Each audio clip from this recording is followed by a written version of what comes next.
Donc, on l'a vu avec la présentation de Stéphane. Donc, le photovoltaïque a connu sur ces dernières années une accélération des puissances installées, même si on est encore loin des objectifs visés, hein, alors que ce soit pour la Bourgogne-Franche-Comté ou pour la France, puisqu'au niveau de la France, il y a un objectif de multiplier par 3 les installations d'ici 2028, hein, donc un souhait de vraiment accélérer fortement les choses. Et le gouvernement a d'ailleurs annoncé fin 2021 plusieurs mesures pour encourager le développement du photovoltaïque en France. Mais ce qui nous occupe donc cet après-midi, c'est concrètement comment les territoires peuvent s'y prendre lorsqu'ils souhaitent intégrer davantage le photovoltaïque dans leur mix énergétique, je dirais. Et donc, on vous a proposé donc trois retours d'expérience cet après-midi pour découvrir plusieurs façons de s'y prendre. Donc, en premier lieu, on va avoir donc une configuration où la collectivité a des toitures qu'elle souhaite équiper de panneaux photovoltaïques, et avec un choix qui peut être fait d'investir en propre. Donc, ça va être le témoignage de Nevers Agglomération avec une démarche mutualisée. Et je vais laisser donc Charlotte de Taille nous présenter cela, notamment l'appel à manifestation d'intérêt lancé par Nevers Agglomération sur le territoire. Donc, Charlotte. Bonjour à tous. Je vais partager du coup ma présentation. Donc effectivement, je vais vous faire un petit retour d'expérience sur notre appel à manifestation d'intérêt pour la réalisation d'installations photovoltaïques sur les équipements publics du territoire de Nevers Agglomération. D'abord, en vous disant quelques mots sur le contexte, quel est le contexte sur les énergies renouvelables et la politique en ce domaine à Nevers Agglomération. Ensuite, comment on a monté notre appel à manifestation d'intérêt. Puis pour conclure, où on en est aujourd'hui, sachant que on est quand même tout au début de la mise en œuvre. Alors, je passe, voilà. Donc le contexte, à Nevers Agglomération, on a adopté notre plan climat, air, énergie territoriale en novembre 2020, dans lequel donc on avait déjà un plan climat énergie qui avait été établi à l'horizon en 2012. Donc en 2020, ça a permis de refixer des nouveaux objectifs, et on a fixé un objectif de 26% d'énergie renouvelable dans la consommation de 2030. Donc comme vous voyez, 26%, c'est en deçà de l'objectif national qui est à 33%, mais quand on voit l'effort que ça demande sur le territoire, hein, vous avez une production de 2016 et on voit que la production de 2030, elle nécessite d'avoir plus que multiplié par 4 la production d'énergie renouvelable sur le territoire.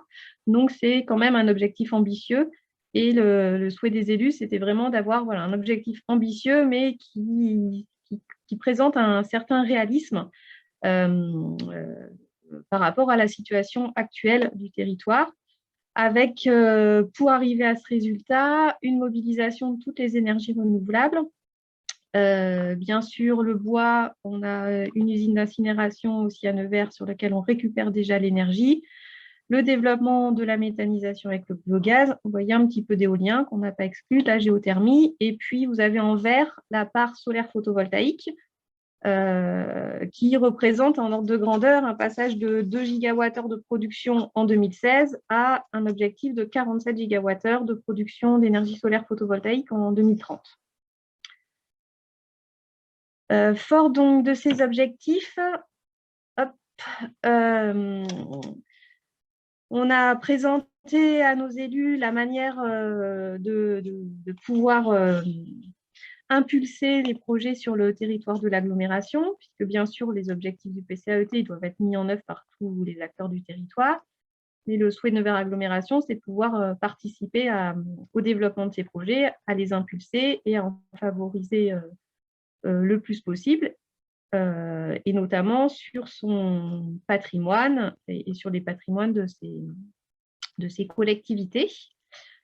avec plusieurs possibilités pour développer ces projets en propre. On peut bien sûr prendre une maîtrise d'œuvre, investir dans les projets, et soit avoir de l'électricité en autoconsommation ou la revendre, en intégrant des sociétés de projets avec les intérêts de permettre favoriser l'acceptabilité sociale en participant dans des sociétés de projets qui sont portées par des développeurs privés et en améliorant la rentabilité économique pour le territoire en ramenant plus de bénéfices sur le territoire de l'agglomération. Et puis une troisième possibilité qui est de participer avec une SEM dédiée. En l'occurrence, sur le territoire de la Nièvre, on a la SEM portée par le CIEM, qui est la SEM Nièvre Énergie, qui a un appui technique et une facilité économique pour développer des projets dans lesquels la puissance publique participe. En tout cas, le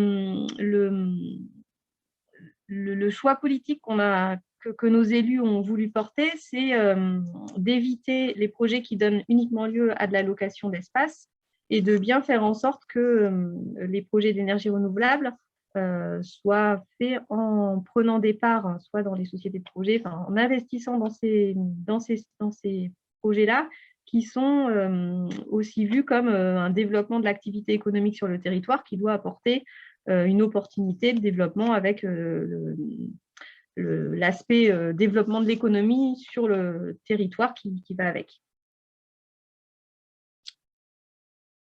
Donc, fort de cette position, on a voulu développer les projets photovoltaïques sur les installations, sur les équipements communaux qui s'y prêtent, donc les bâtiments, les parkings, et puis quelques petits terrains sans autre usage.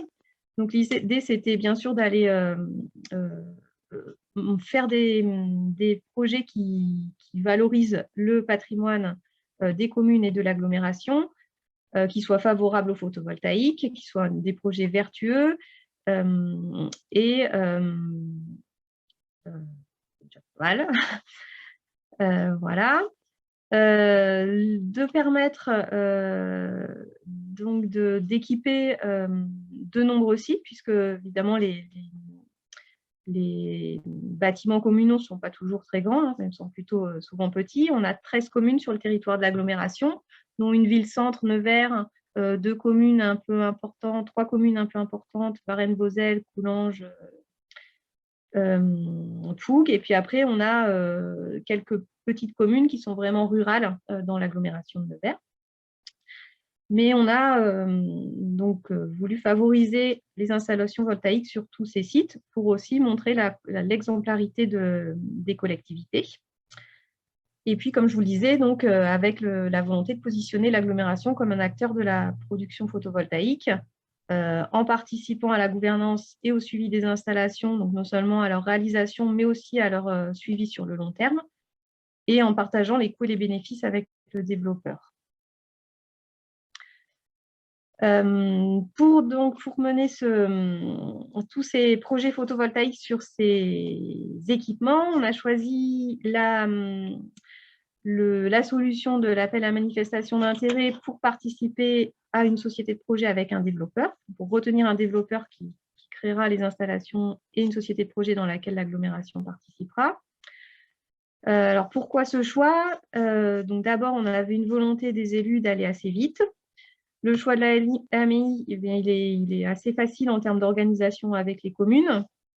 Il n'engage pas d'avance, de coûts d'études notamment. Donc, finalement, la décision et l'organisation est assez simple. On n'a pas de démarche de marché public non plus. Et puis, du coup, on a pu se dire on va voir ce qu'on arrive à obtenir en lançant une consultation ouverte, un appel à projet qui permette de voir si des développeurs sont disponibles et sont favorables pour développer ces projets sans engager aucun frais finalement avant de savoir si notre démarche allait aboutir. Donc cet appel à manifestation d'intérêt pour retenir le porteur de projet, il permet de répondre aux exigences de mise en concurrence du Code de la propriété des personnes publiques. Je vous ai remis l'ordonnance là qui dit qu'il faut mettre en concurrence les sites qui appartiennent aux collectivités, les sites publics. Et puis, donc, juste la formalité pour lancer l'AMI, c'est de faire une délibération qui permet de valider juridiquement le fait que l'agglomération fasse la mise en concurrence pour le compte de la commune. Donc, il reste quand même relativement assez simple. Donc, cet AMI, il est lancé sur la base d'une liste de sites précisés dans le cahier des charges.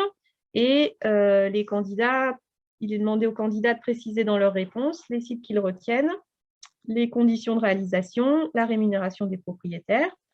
Et on avait donc imposé dans le cahier des charges de l'appel à projet que l'agglomération participe à minimum pour 40% dans la société de projet.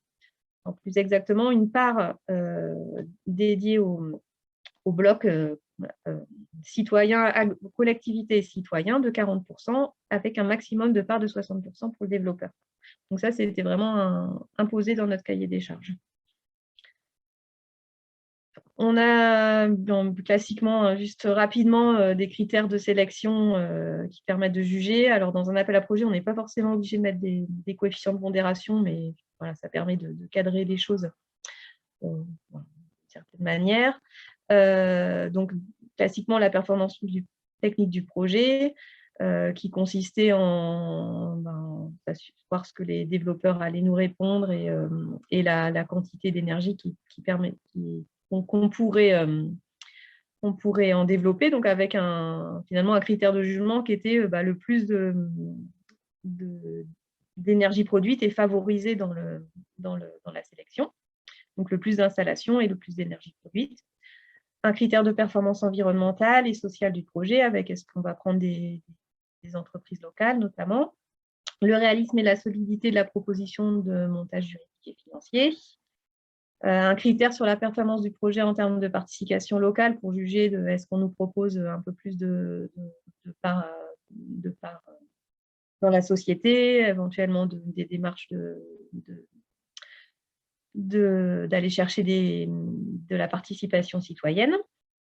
Et puis, des critères de rendement financier pour les propriétaires des sites, donc quel loyer, quel bénéfice financier direct on va en retrouver toutes les communes qui auront mis leurs sites et les sites de l'agglomération.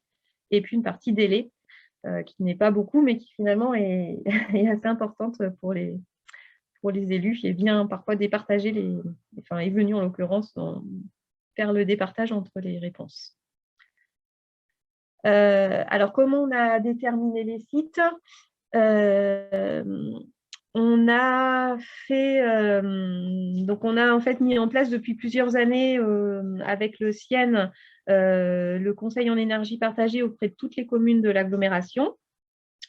Et ce qui nous permet du coup chaque année de faire un bilan avec chacune des mairies des consommations sur leurs équipements publics. Donc, c'était l'occasion à laquelle à la fois le CIEN et à la fois l'agglomération participent. C'était donc l'occasion tout à fait adéquate pour faire le point des sites des communes et ressortir ce qui était intéressant pour y mettre du solaire photovoltaïque en fonction de leur orientation, de leur usage. On a regardé aussi donc, les petits parkings qui sont souvent attenants aux équipements publics. Et puis, on a profité de quelques études qui avaient été faites dans les dernières années. La ville de Nevers avait fait une étude sur un certain nombre de ces équipements. Et puis, dans le cadre du Conseil en énergie partagée, il y avait aussi quelques études de potentiel solaire qui avaient été faites, donc en remettant un petit peu toutes ces études et puis en refaisant le tour des équipements avec les mairies. Ça nous a permis d'établir une grande liste de sites, puisque finalement, quand on commence à chercher, on avait envie de mettre beaucoup de choses. Les élus des mairies avaient aussi envie de mettre beaucoup de choses en se disant on va voir si ça marche ou pas. Donc, on a mis dans notre appel à manifestation d'intérêt 52 toitures, 16 petits parkings et puis 2 petits terrains. Voilà, et on avait aussi envisagé à un moment donné voir si on mettait des sites du conseil régional et du conseil départemental, mais un échange rapide avec les techniciens. Ils ont chacun leur démarche propre de leur côté. Et puis effectivement, en termes de gouvernance, de choix, c'était plus simple que ces démarches soient séparées. Et on avait bien assez de sites avec nos sites à nous. Voilà. Donc, à partir de ça, ça nous a permis de… Donc, en fait, cette détermination des sites, on l'a commencé en 2020 lors des réunions de conseil en énergie partagée. Bon, même, on avait peut-être déjà eu des réflexions avant, mais on s'y est mis vraiment en 2020. On l'a finalisé au printemps 2021 avec la validation par les communes, ce qui nous a permis de lancer la consultation en mai-juillet 2021. On a auditionné les candidats le 9 septembre et puis après quelques allers-retours dans l'analyse, on a choisi l'offre de Réservoir Sun, une filiale d'Engie et de Green Yellow, par le jury le 15 décembre. Voilà, on avait retenu, de manière très simple, désigné des élus pour valider ce choix-là. On a reçu 2 offres qui étaient assez intéressantes toutes les deux. Voilà, donc c'était plutôt bien et on a retenu, ça nous a permis de retenir l'offre de Réservoir Sun. Donc cette offre, elle comprend donc 55 sites qui ont été retenus. Alors en fait, il y a 24 sites qui ont été identifiés de manière prioritaire pour générer un loyer. Et puis comme on avait souhaité, le but de notre AMI, c'était bien d'aller chercher aussi des petites installations qui sont peut-être un peu moins intéressantes financièrement, mais qui permettent aussi d'avoir peut-être des installations sur des petites communes aussi. On a donc dans l'offre de Réservoir Sun 31 sites complémentaires qui, tout seuls, finalement, ne se feraient pas, mais qui sont envisageables pour maximiser le volume en fonction de la réalisation des 24 premiers sites. J'y reviendrai peut-être un peu plus tard, c'est bien clair. Donc, le démarrage des études, donc on a démarré en février le travail avec Réservoir Sun. Ils doivent reprendre avec toutes les mairies les visites des sites.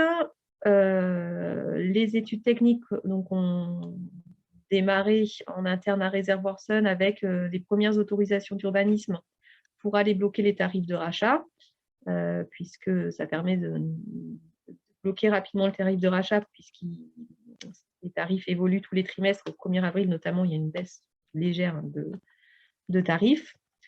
Donc ça, c'est la priorité d'aller dégrossir les gros sites qui vont apporter de la rentabilité à la société de projet. En parallèle, d'un point de vue construction de la société de projet, on va élaborer une convention de partenariat entre Réservoir Sun et l'agglomération qui fixera la manière dont l'agglomération entrera dans la société de projet. Et puis, sur l'aspect juridique, il y a aussi bien sûr les conventions d'occupation des terrains et des toitures, de mise à disposition des toitures auprès du développeur qui sont à élaborer. Avec, voilà, dans le planning actuel, une réalisation des premières installations annoncées pour début 2023 et évidemment un échelonnement de tous les sites jusqu'à mi-2025 avec finalement des premières installations qui peuvent être faites en toiture ou en ombrière et celles qui ont des permis de construire qui seront un peu plus tard. J'ai dû vous mettre, oui, juste des petits exemples des premières intégrations paysagères qui ont été faites pour les déclarations préalables. C'est sur le centre technique municipal, en haut à gauche. À droite, c'est une école et en bas aussi. Et à gauche, le centre technique municipal aussi. Là. Et puis là, c'est une ombrière aussi, plutôt à titre d'exemple. Voilà, une ombrière devant un gymnase. Voilà, donc un exemple de petit parking avec juste une ombrière qui pourra être installée dessus. Je crois que j'ai fini. Alors, je vous avais mis… j'ai peut-être le temps. J'ai encore un tout petit peu de temps. Du coup, j'avais, pour finir, juste pour un petit peu préciser les étapes de contractualisation et comment s'organiser entre les mairies. Donc, effectivement, les communes, elles ont délibéré pour valider qu'elles mettent leur site dans l'appel à manifestation d'intérêt et qu'elles s'engagent bien sûr à respecter les résultats de l'AMI, puisqu'on a aussi, comme vous l'avez compris, un certain degré de mutualisation, puisque l'objectif, c'est que les gros sites permettent aussi d'aller chercher des plus petits sites. Donc, il ne s'agit pas qu'après les communes nous disent finalement, ce gros site-là, j'aurais pu le faire toute seule de manière plus intéressante. C'est vraiment l'objectif de bloquer un peu les sites dans la convention de coopération. Comme je vous le disais tout à l'heure, la convention de partenariat qui est en cours d'élaboration pour reprendre donc, les éléments de l'offre et préfigurer toutes les caractéristiques de la société de projet. Et puis en parallèle, les délibérations qui devront être faites sur la mise à disposition des sites par chaque commune et qui fixeront les loyers correspondants. Et en termes d'organisation avec les acteurs,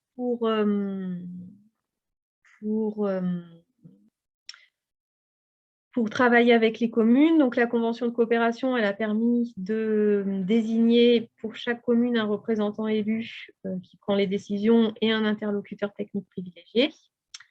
Et d'autre part, dans la convention de partenariat avec Réservoir-Sun, ce sont l'agglomération qui est l'interlocuteur de Réservoir-Sun pour la prise de décision. Voilà. Sachant qu'on organise donc des comités de pilotage communs avec Réservoir-Sun, l'agglomération et les communes pour prendre les décisions. Donc, le premier s'est tenu la semaine dernière et les suivants vont permettre de faire le premier retour sur les premières études techniques pour valider, en fait, ce sera des comités de sélection des sites pour valider le fait d'aller plus loin ou pas sur certains sites lesquels on aura vu qu'il y a des conditions techniques qui finalement sont un peu difficiles. Voilà, écoutez, j'ai terminé. Merci Charlotte, c'est parfait pour le timing. En attendant que les questions arrivent, là, moi, je voulais revenir effectivement sur un point qui me paraît intéressant, sur les 31 sites, si j'ai bien noté, qui ne seraient pas faits tout seuls. Donc, voilà, peut-être avec une rentabilité moindre. Est-ce que ça veut dire que cette démarche mutualisée a permis de faire en sorte que les plus gros projets, en gros, permettent de financer les plus petits? C'est bien ça? C'est l'objectif, sachant qu'aujourd'hui, donc on démarre, voilà, Réservoir-Sun s'est engagé à aller étudier ces 55 sites et donc d'essayer de faire ces 55 sites. Mais effectivement, la première phase des études, c'est déjà d'aller valider que les 24 sites qui sont les meilleurs, les plus favorables d'un point de vue financier, permettent d'aller ensuite chercher les 31 sites. Donc aujourd'hui, on ira voir ce qu'on peut chercher, mais je ne peux pas dire que on ne sait pas encore si on va y arriver ou pas jusqu'au bout. D'accord. En tous les cas, la logique est intéressante. Ouais. Très bien. Alors, on va regarder si je crois qu'il y a des questions qui sont arrivées. Oui. Alors, Guillaume, je te laisse peut-être prendre les questions. Donc, Guillaume d'Alter qui… Bonjour. Parce que Bonjour à tous. Encore une fois, n'hésitez pas à poser vos questions dans le chat. Et je sais pas, il y avait une question un petit peu technique. Est-ce que pour les installations en toiture, des travaux de renforcement pour supporter le poids des panneaux seraient nécessaires? Alors, dans la réponse du développeur, ils ont considéré que les sites étaient PVRIDI, donc non. Toutefois, dans les études qui sont faites, effectivement, on n'avait fait aucune étude avant pour vérifier ces sujets-là avant de lancer l'AMI. C'était un peu un choix délibéré, on va dire. Donc, c'est des choses qui doivent être étudiées dans les études qui viennent, dans le début des études.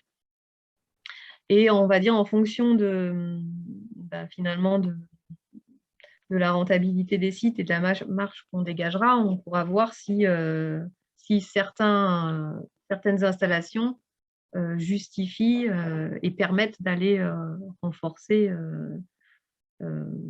certains certaines toitures si c'est possible. Voilà. Mais à la base, effectivement, c'est pas intégré dans la réponse du développeur. Les 24 sites qu'il a identifiés, c'est en considérant que tout allait bien.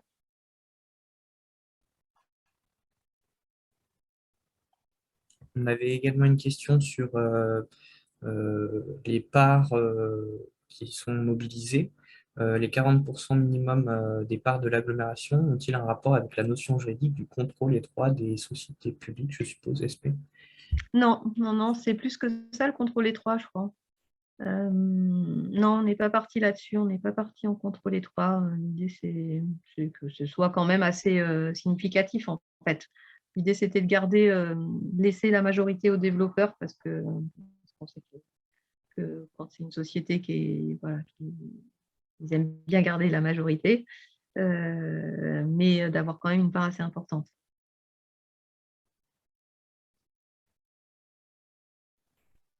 On avait également une question sur des mesures de précaution sur le plan sanitaire pour les installations en toiture, et notamment sur les écoles. C'est-à-dire sur le plan Et, sanitaire. impact de certains rayonnements électromagnétiques.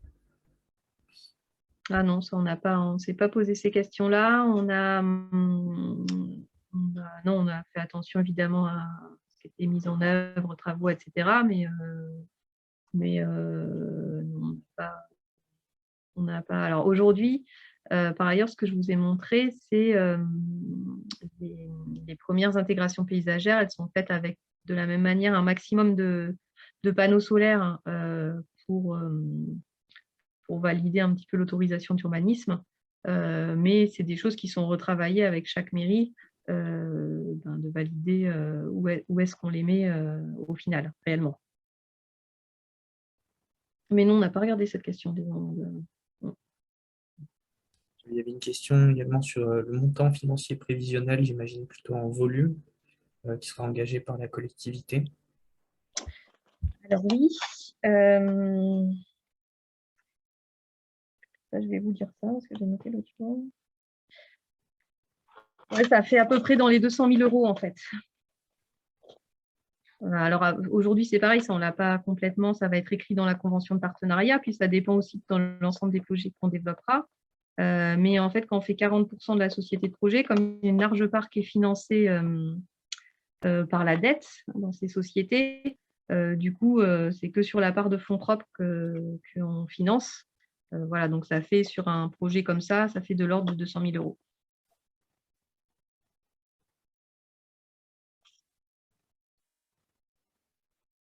On avait des remarques aussi plutôt axées sur la matérialisation de la participation citoyenne. Est-ce que vous pouvez nous en dire plus là-dessus? Alors, la matérialisation de la participation citoyenne, on l'avait laissé ouvert. On avait proposé, quand on a lancé l'AMI à nos élus, d'essayer d'aller plus loin, peut-être de se faire accompagner par Copawatt ou quoi, mais ils n'avaient pas souhaité aller en ce sens-là. Donc, on avait laissé, il y avait un critère participation citoyenne. Mais là, aujourd'hui, dans l'offre qui est retenue, il y aura, je crois qu'il y a du financement participatif, mais il n'est pas prévu d'aller beaucoup plus loin. Voilà. Après, on a un peu laissé ouvert, c'est un peu laissé ouvert aux communes, mais nous, on n'ira pas chercher on n'ira pas faire toute l'animation pour aller chercher de la participation citoyenne en participation à la société de projet, quoi. Parce qu'on n'a pas eu de commande politique et deuxièmement parce qu'on n'a pas énormément de temps et que ça prend beaucoup de temps. Voilà. Il y avait une question plus particulièrement sur les toitures des particuliers, les installations de toitures de particuliers. Alors là, on est vraiment parti que sur les toitures des bâtiments publics, que des équipements qui appartiennent aux communes. Et donc, c'est bien les propriétés des communes et de l'agglomération qui sont dans cette AMI et pas plus. Et déjà, on a déjà pas mal. Ça va déjà nous occuper un moment. Il y a peut-être une information de la population qui est faite sur toute cette démarche, non? À ce niveau-là, qu'est-ce qui est envisagé? Aujourd'hui, on n'a pas fait encore de communication parce que c'est quand même un peu tout neuf. Mais oui, bien sûr, il y aura une communication. Après, aujourd'hui, on n'a pas construit vraiment. Et comme je disais, on n'a pas construit un accompagnement de la démarche avec une association de la population. Donc, il y aura une information de la population, selon les mairies, des réunions d'information. Mais a priori, voilà, pas de réel. Pas d'association, une information. C'est déjà un pas d'exemplarité qui est intéressant aussi pour faire rentrer un petit peu la transition énergétique dans le quotidien des habitants, on va dire. Oui, oui, et puis c'est bien, enfin, la volonté des élus, c'est bien d'aller justement faire des installations sur les équipements appartenant à la commune qui se voient et qui soient des exemples, voilà, qui soient vraiment, qui montrent l'exemplarité des collectivités.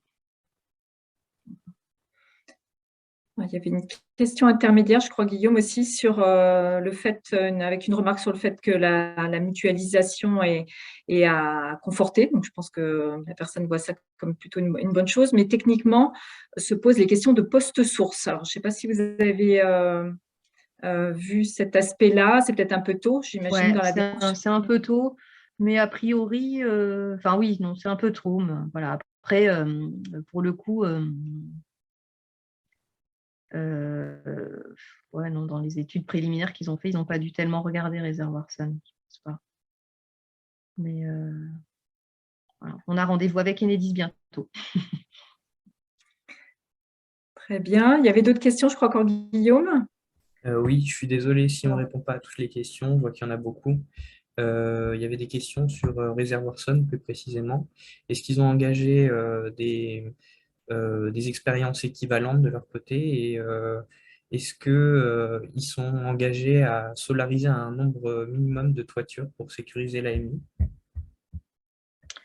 Alors, ils avaient déjà répondu à un appel à projet du même type sur la collectivité de Saint-Étienne, duquel moi j'avais pris la tâche aussi avant de lancer le nôtre, qui avait été assez compliqué à la mise en œuvre. Parce qu'effectivement, forcément, quand on va faire les études, on se rend compte qu'il y en a un certain nombre qui ne vont pas fonctionner. Donc,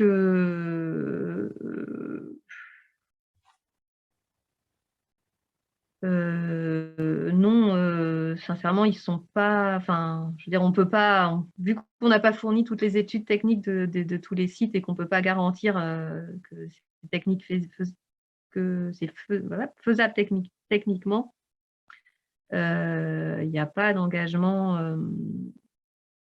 Il n'y a pas d'engagement sur le nombre de sites, non.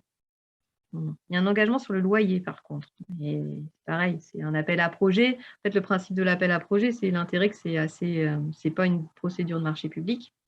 Donc, c'est assez ouvert, c'est une démarche ouverte. Donc, ça, d'un autre côté, ça a l'avantage d'être assez ouvert et l'inconvénient de pas forcément. C'est pas une réponse à un marché public.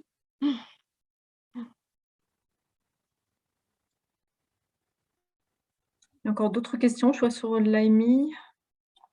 Oui, il y avait également une question sur est-ce que l'AMI est constituée d'un seul lot? Quid de la place de la SEM aujourd'hui? Que représente le volume d'ingénierie en amont pour l'AMI et V3 financiers engagés par l'agglomération? J'ai pas entendu la dernière question. Et c'était que représente le volume d'ingénierie en amont pour l'AMI en temps et V3 financiers engagés par l'agglomération? En temps et en finance, je pense, Ouais. engagé par l'agglomération. Il doit y avoir Volume. de frappe. Volume. Moi, je ne comprends pas en tous les cas. Ouais. Donc, sur le temps et les finances de l'agglomération, donc sur les finances, il n'y a pas eu de coût engagé à excepter un accompagnement juridique, mais finalement qu'on a retenu quand on a lancé, quand on a vu que ça a fonctionné, donc qui est de l'ordre de 17 000 € pour l'instant, dans un accompagnement juridique pour construire la société de projet. Et puis après, c'est du temps passé par moi et Nicolas Torgman qui chargé de mission énergie. Donc, on a bien dit aux communes qu'on avait besoin qu'il enfin, qu'il y ait du retour, qu'on ait bien un correspondant technique, parce qu'effectivement, c'est très vite chronophage. Voilà, alors après, aller chercher les sites, c'était, enfin, comme on a quand même mutualisé avec les réunions de CEP, bon, ça s'est étalé sur assez longtemps. Puis, mais c'est effectivement un enjeu, c'est de réussir à faire ça sans que ce soit trop chronophage. Voilà. Et on a bien dit aux mairies qu'on avait besoin de leur aide. Et on a bien mis aussi dans notre cahier des charges que nous, agglomération, on assurait la coordination des réunions, du comité de pilotage avec toutes les mairies, mais qu'on n'assurerait pas toutes les relations avec les mairies. C'était aux développeurs qui devra aller travailler avec chaque mairie. Sachant que finalement, pour le début, on a quand même accompagné forcément toutes les premières visites et les premières prises de contact, parce qu'on avait besoin, avec chaque commune, d'aller réexpliquer des choses. Voilà, on a, et puis nous aussi, pour suivre, on a besoin d'aller aussi visiter les sites. Voilà. Là, mon collègue Nicolas Torgman, d'ailleurs, il n'est pas là parce qu'il est en train de visiter les sites avec le développeur. Et puis j'ai dû oublier les deux premières questions, du coup.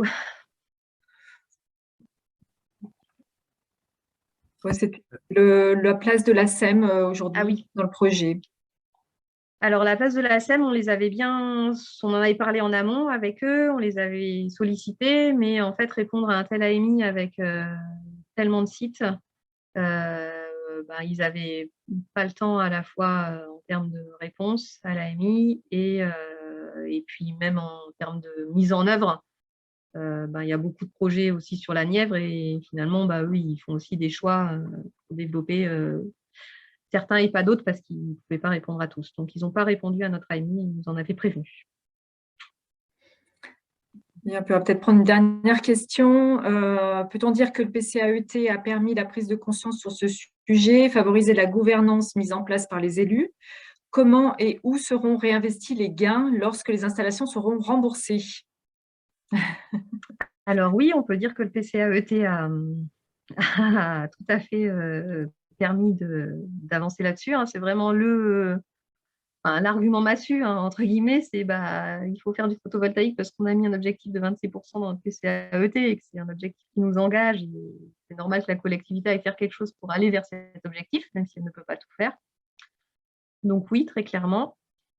Et où seront réinvestis les bénéfices? Oui, tout l'enjeu, ce sera de les réinvestir dans l'énergie, mais bon, on n'en est pas encore là. Voilà. D'accord. Ça rejoint une autre question qui est l'articulation avec la sobriété énergétique. Est-ce que du coup les gains pourraient être aussi réinvestis pour plus de sobriété énergétique et des économies dans les bâtiments, par exemple, avec de l'isolation ou autre?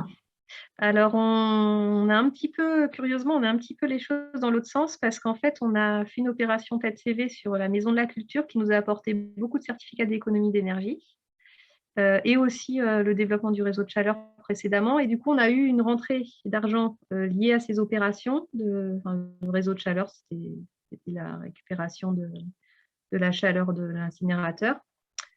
Et en fait, on a plutôt dit, là, on a eu des gains sur ces opérations et aujourd'hui, on veut les réinvestir dans les productions d'énergie renouvelable.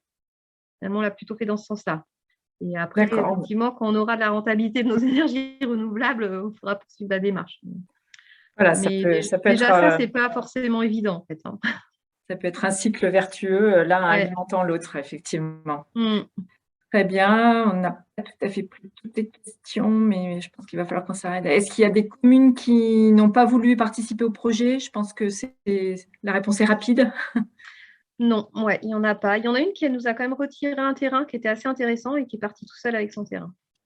D'accord, mais sinon, les 13 communes sont partie prenante de la démarche de mutualisation.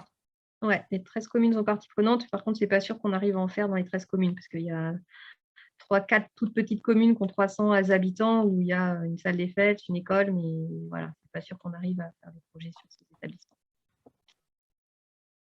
Très bien, bah, merci beaucoup. On va s'arrêter là pour laisser du temps pour les autres retours d'expérience. On a pris presque toutes les questions ou remarques. Eh bien, merci Charlotte.